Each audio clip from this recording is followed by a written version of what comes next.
Assalamualaikum warahmatullahi wabarakatuh. Kembali lagi di konten-konten bermanfaat, insya Allah.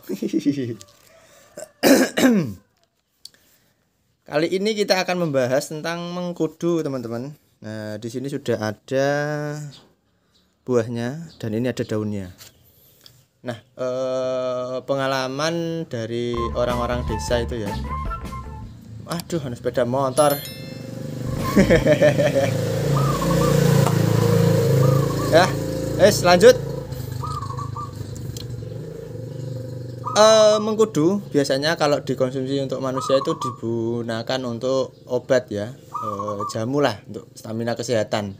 Tapi kali ini kita akan membuat digunakan untuk ternak, khususnya untuk ternak unggas ya, untuk ayam ataupun untuk bebek mentok seperti itu.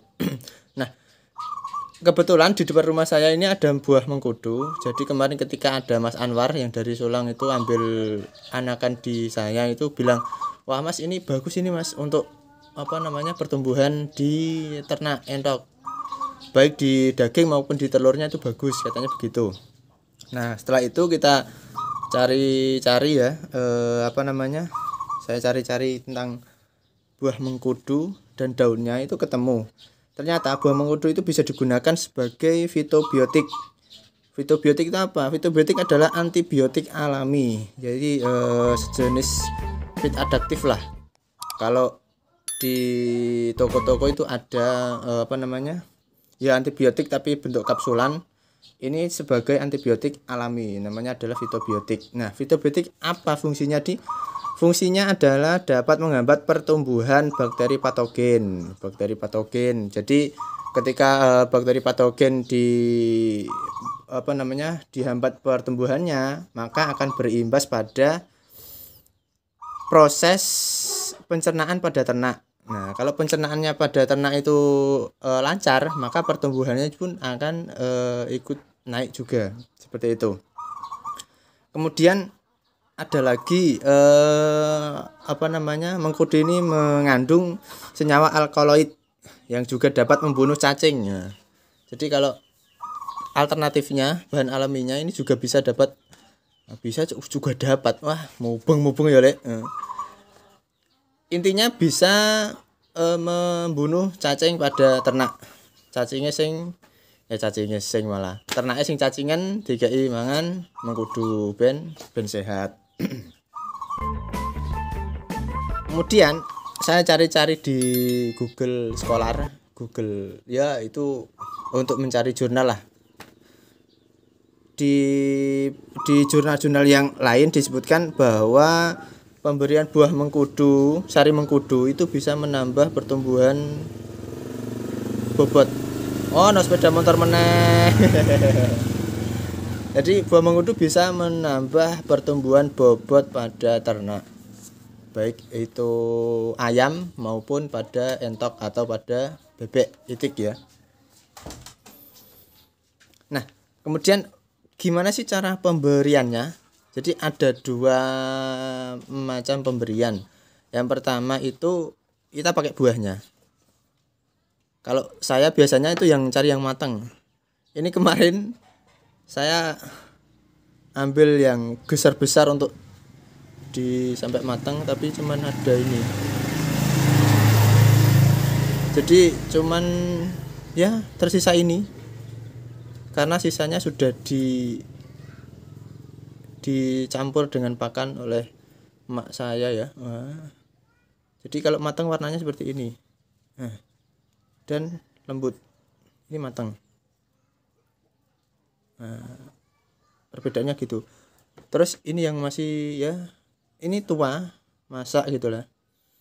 Ini kalau dibiarkan selama berapa hari ya, 2-3 hari berarti matang. Udah tambah ya? Ada.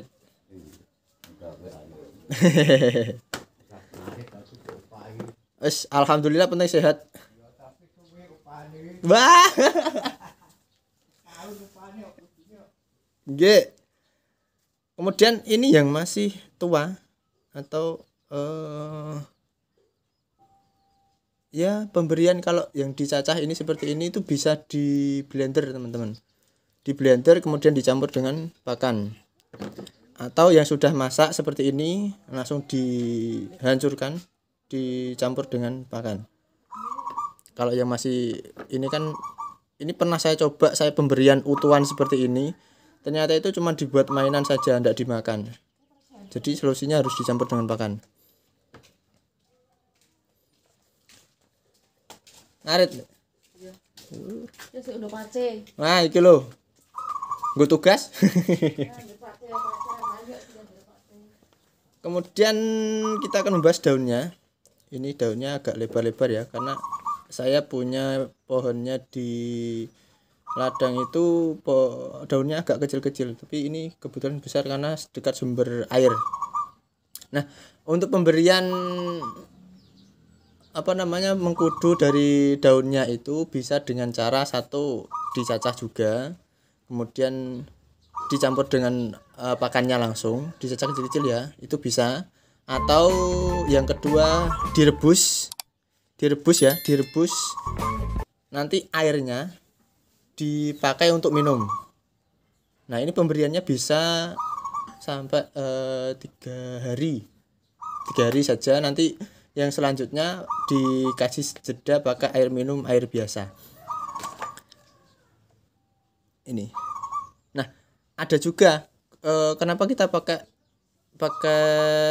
fitobiotik atau antibiotik alami, karena pemberian antibiotik yang dari pabrikan secara berlebihan itu akan meninggalkan residu pada ternak, dan berkemungkinan besar residu itu akan diproduksi ternak.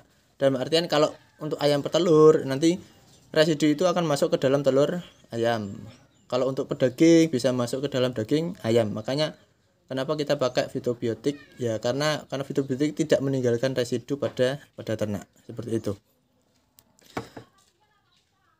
Nah, oke, mantap. Semoga bermanfaat. Ini dia penampakan buah mengkudunya. Nah, ini cukup besar. Benernya ada lagi yang lebih besar lagi. Kalau ya ukuran kecil seperti ini. Dan kebetulan di rumah sini itu ada 2 jenis mengkudu. Nggak tahu jenisnya apa, cuman ada yang bijinya banyak. Nah, ini kategori biji banyak, yang ini kategori bijinya sedikit.